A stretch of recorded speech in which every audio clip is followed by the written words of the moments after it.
Thank you, Julia. It is now my great honor and privilege to introduce the First Lady of the United States, Michelle LaVaughn Robinson Obama.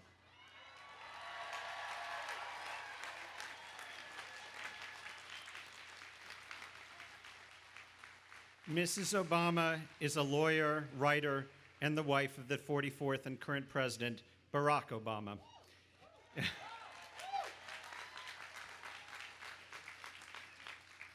She's the first African-American First Lady of the United States.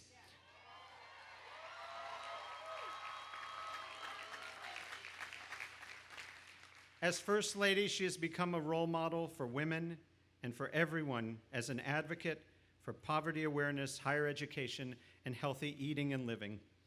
A product of Chicago Public Schools, Michelle Robinson studied sociology.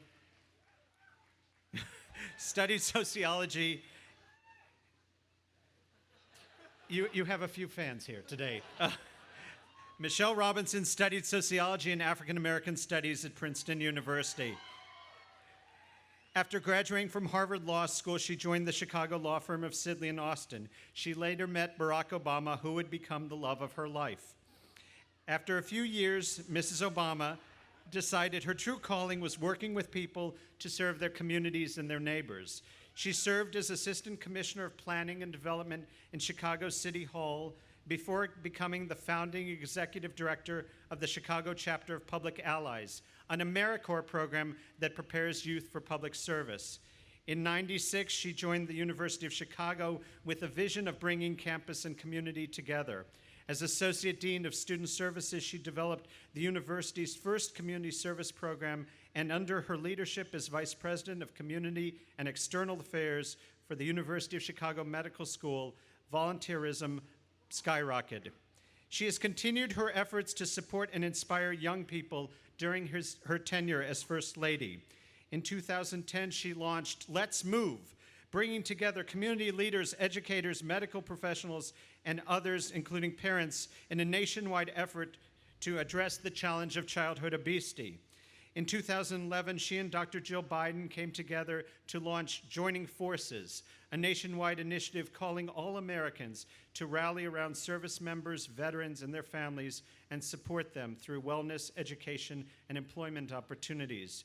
In 2014, Mrs. Obama launched the Reach Higher initiative, an effort to inspire young people across this country to take charge of their future by completing their education past high school, whether at a professional training program, a community college, or a four-year college or university. In 2015, Mrs. Obama joined the president to launch Let Girls Learn, a government-wide initiative to help girls around the world go to school and stay in school. The common thread running through her career and her life is the steadfast belief that education, hard work, and service to one's community and country will improve the lives of individuals and will make our society better and stronger. That is the same belief on which our college and conservatory and this city of Oberlin stand. So please join me in welcoming to our Oberlin community a great inspirational leader, First Lady Michelle Obama.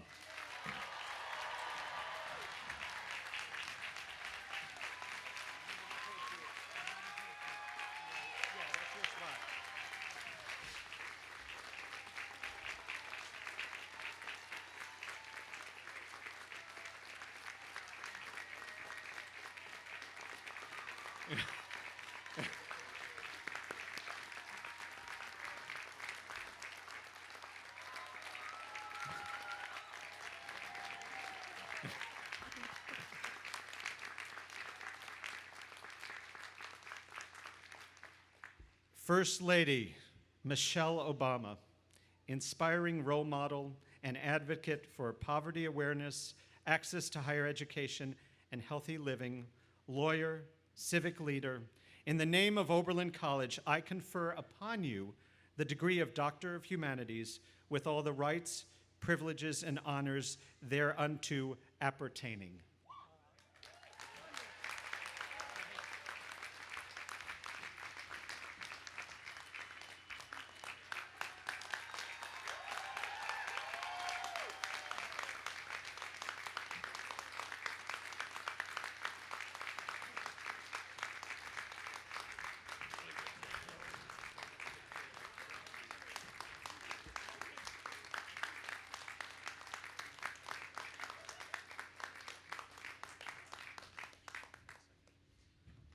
it is now my great privilege and honor to ask the First Lady, Michelle Obama, to address you, class of 2015.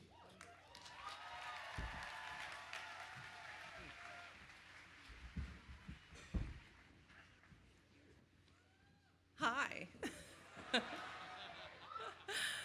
How are you all doing? Are you sure? Well, let me just tell you, it is beyond a pleasure and an honor to be here with all of you today. I want to start by thanking President Krislov for that very kind introduction, as well as all of the trustees, the faculty, the staff here at Oberlin. I also want to tell you how proud and how moved I am to receive this honorary degree from this particular school, the first college in America to officially embrace the admission of Black students and the first co-ed school to grant bachelor's degrees to women.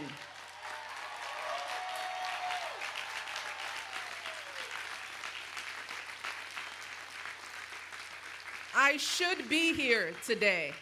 Oberlin is likely the only college in America that I could have attended nearly 2 centuries ago. And I am honored to be part of the extraordinary legacy of this great institution. I also want to take a moment on this Memorial Day to pay tribute to all of the brave men and women who have sacrificed their lives so that we could sit here today at peace with rights and freedoms that others around the world can only dream of. I'm so proud to honor these American heroes today and every day for their extraordinary service to our nation.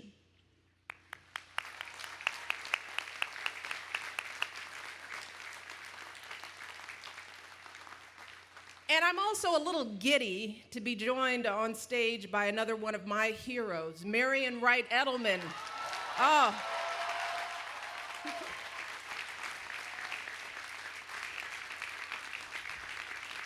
Her moral leadership on behalf of children in this country has inspired me throughout my career, as well as my husband, the President of the United States.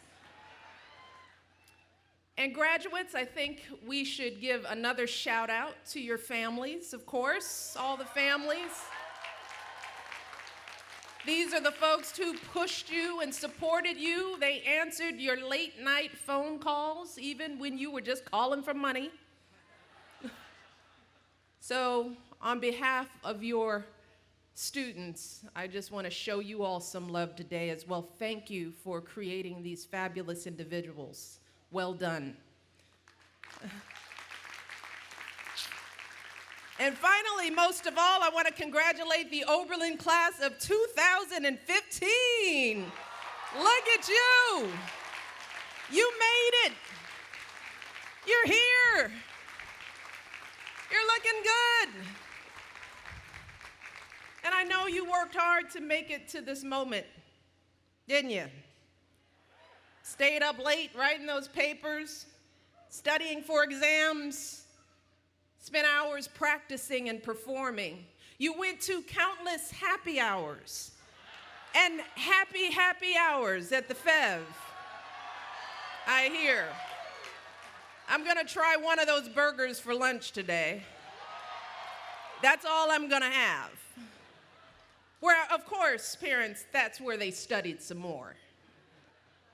And on top of all of that, you spent thousands of hours giving back to this community, tutoring kids, playing music for seniors, serving food to folks in need, and of course, mentoring the local young people back there. I see you all through the 9 Scholars Program. So proud of you all back there. And that's, as the president said, why I'm here today. As he mentioned, my office did this wonderful competition to highlight colleges that are helping underserved young people graduate from high school and then go on to higher education. So by providing tutoring and ACT prep classes, financial aid workshops, and so much more, your 9 Scholars Program stood out as a shining example of how schools like Oberlin can lift first-generation students into college. So I'm here today because I'm proud of you all. I really am. I'm inspired by your commitment to service and social justice. And I'm impressed by the community that you all have created here. A warm, supportive, inclusive community that embodies the values that define this school. And even amidst the joy and excitement of graduation, I know that you may be feeling some real sadness about leaving this community behind. You may also be feeling some real anxiety about venturing out into the world beyond these walls. And I'm not gonna lie to you, for many of you, this is gonna be a pretty big transition. In fact, I think Dr. Martin Luther King described it well in his commencement address in '65 when he declared, quote, "Today you bid farewell to the safe security of the academic environment. You prepare to continue your journey on the clamorous highways of life," unquote. And the truth is, graduates, after 4 years of thoughtful, respectful discussion and debate here at Oberlin, those seminars where you explored new ideas, those late night conversations where you challenged each other and learned from each other, after all of that, you might find yourself a little dismayed by the clamor outside these walls. The name calling, the negative ads, the folks yelling at each other on TV. After being surrounded by people who are so dedicated to serving others and making the world a better place, you might feel a little discouraged by the polarization and gridlock that too often characterize our politics and civic life. And in the face of all that clamor, you might have an overwhelming instinct to just run the other way as fast as you can.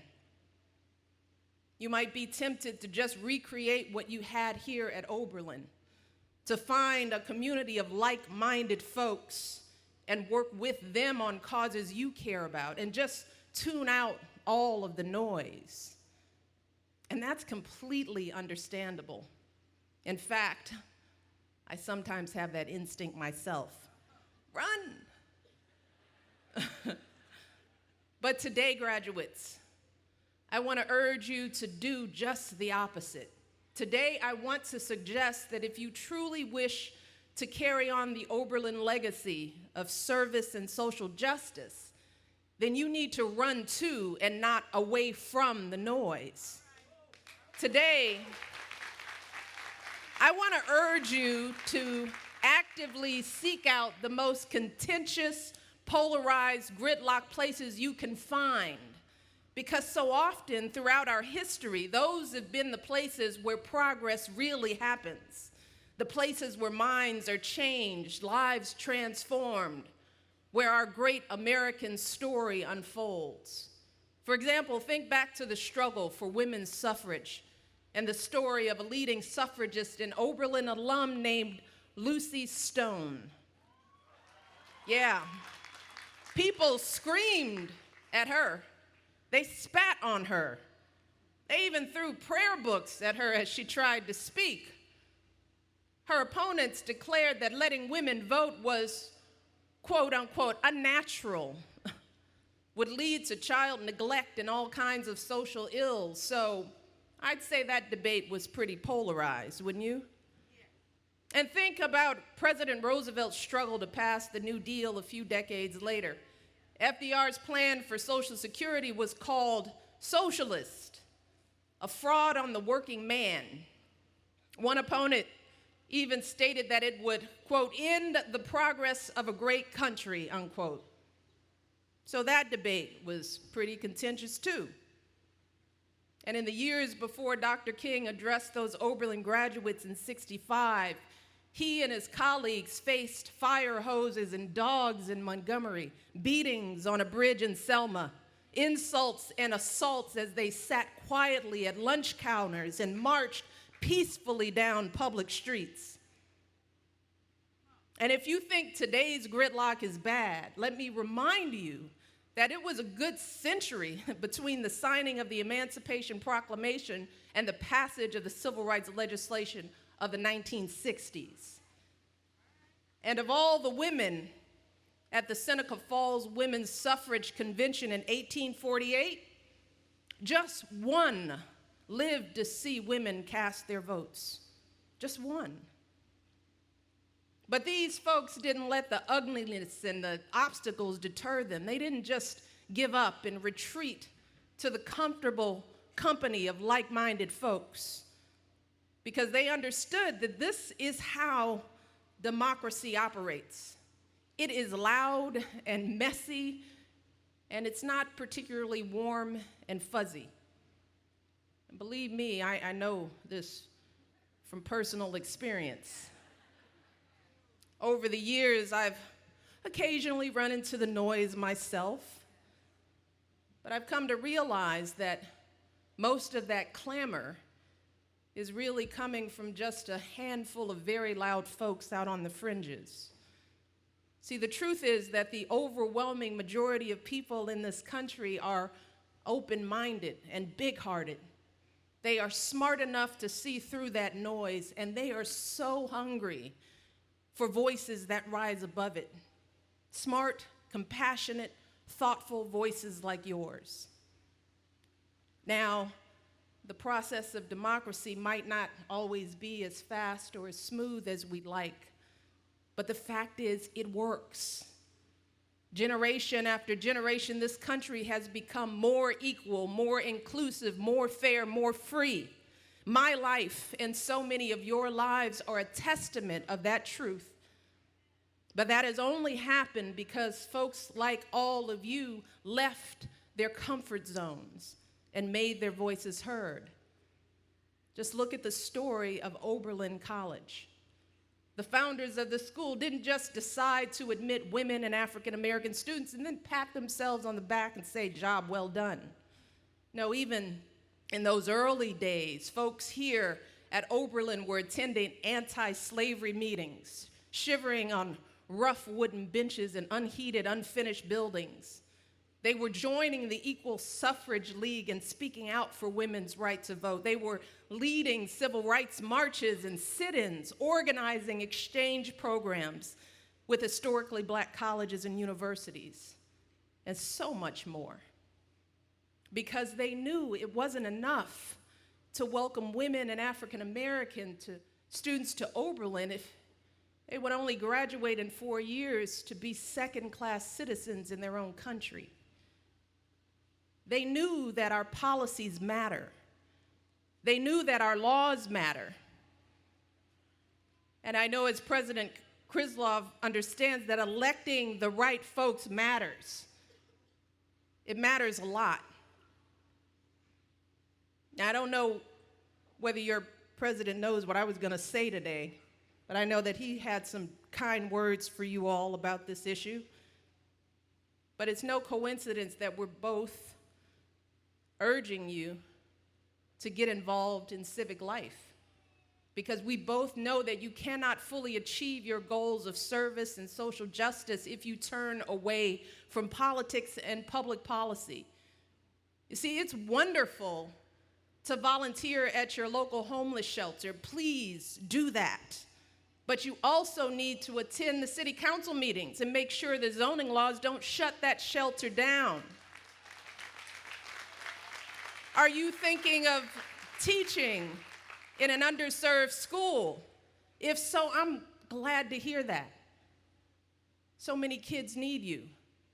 But you've also got to elect good people to your school board and state legislature, because they decide whether you have the resources you need to inspire and empower your students. Are you planning to rally for marriage equality on the steps of the Supreme Court? I certainly hope so.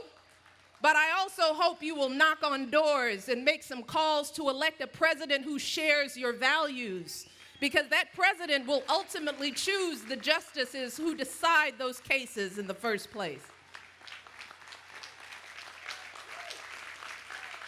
And finally, while peaceful protests can be powerful, if we truly want to reform our criminal justice system, then we need to come together and do the hard work of changing our laws and policies to reflect our values. Now, will this be easy? No, of course not. It will be hard. It will be stressful and frustrating, and you'll probably have to make some painful compromises along the way. After all, Lucy Stone spent years speaking out for partial suffrage, for allowing women to vote only on things like school issues and local issues, because she realized that full suffrage was just too controversial. And FDR, well, after facing all kinds of opposition, he eventually agreed to a Social Security plan that covered only 60% of workers. Was he thrilled about that? Probably not. But in the end, FDR realized that 60% was a whole lot better than 0%.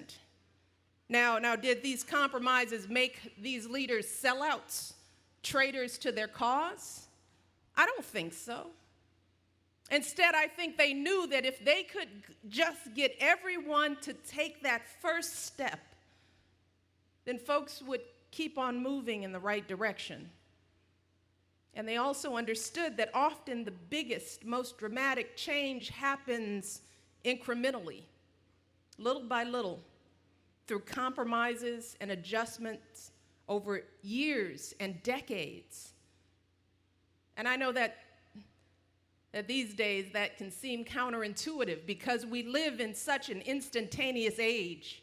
We want everything right away, whether it's an Uber or your favorite TV show, and we want it tailored to our exact preferences and beliefs. We fill our Twitter feed with voices that confirm rather than challenge our views. If we dislike someone's Facebook post, we just unfollow them, we unfriend them. And even here at Oberlin, most of the time you're probably surrounded by folks who share your beliefs. But out in the real world, there are plenty of people who think very differently than you do. And they hold their opinions just as passionately. So if you want to change their minds, if you want to work with them to move this country forward, you can't just shut them out. You have to persuade them, and you have to compromise with them. That is what so many of our heroes of history have done. Folks like Lucy Stone and FDR, they didn't get caught up in their egos or their ideology. They didn't say it's my way or the highway. Instead, they knew where they wanted to go, and they were strategic and pragmatic about getting there. Because in the end, they understood, as the political scientist Joseph Nye once said, that, quote, the absolutist may avoid the problem of dirty hands, but often at the cost of having no hands at all, unquote. And graduates, with a degree from this amazing school and all the status and connections that degree confers, you don't get to have no hands. No, you don't get to be precious or cautious or cynical. No, not when the earth is warming and the oceans are rising. You don't get to be cynical. Not when too many young people still languish in communities ripped apart by violence and despair. Not when women still make less than men for the same work. Not when millions of girls across the globe never set foot inside a school.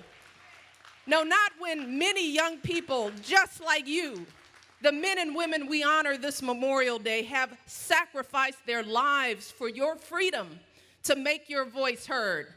You don't get to have no hands. You see, in his speech to those Oberlin graduates 50 years ago, Dr. King urged them, as Julia said, not to sleep through the civil rights revolution that was raging across this country.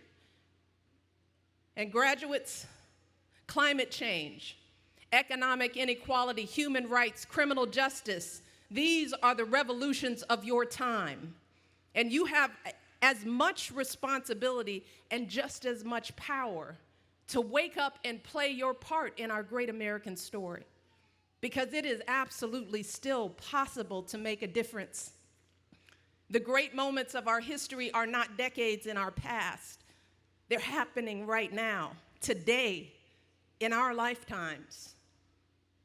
Just think about the folks who are winning those battles state by state, city by city, to ensure that everyone in this country can marry the person they love. Think about how just 10 years ago, gay marriage was legal in just one state in this country, just one. And today it is legal in 37 states and Washington, D.C. Think about those elections in 2008 and 2012, when idealistic young people like all of you worked long hours for little money and less sleep, pounding the pavement for months, talking to folks about what was at stake. Think about the millions of folks who got out to vote on Election Day, waiting in the cold and rain and lines that stretched for hours, refusing to leave until they made their voices heard. And finally, think about how even with all the gridlock and polarization in Washington, we have made so much change these past 6 years. 12 million new jobs, 16 million people who finally have health insurance, historic agreements to fight climate change, epic increases in college financial aid, more progress on LGBT rights than any time in our history. And today, it is no longer remarkable to see two beautiful black girls walking their dogs on the south lawn of the White House. That's just the way things are now. See, graduates, this is what happens when you turn your attention outward and decide to brave the noise and engage yourself in the struggles of our time. And that's why in his remarks 50 years ago, Dr. King urged the class of '65 to stand up and be a concerned generation. And graduates, that call to action applies just as much to all of you today.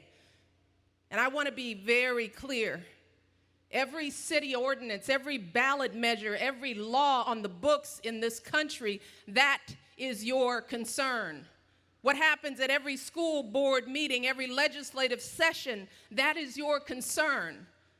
Every elected official who represents you from dog catcher to president of the United States, they are your concern. So get out there and volunteer on campaigns and then hold the folks you elect accountable. Follow what's happening in your city hall, your state house in Washington, D.C. Better yet, run for office yourself. Get in there, shake things up, don't be afraid. And get out and vote in every election. Not just the big national ones that get all the attention, but every single election. Make sure the folks who represent you share your values and aspirations. See, that is how you will rise above the noise and shape the revolutions of your time. That is how you will have a meaningful journey on those clamorous highways of life. And graduates, that is how you will carry on the proud legacy of this great institution for generations to come. So again, I'm proud of you all. I am confident in your ability to do amazing things. And I'm honored to be here to share the beginning of the next phase of that journey with you. We will be there with you every step of the way. So go out there and make it happen. Thank you all. I wish you the best of luck. God bless.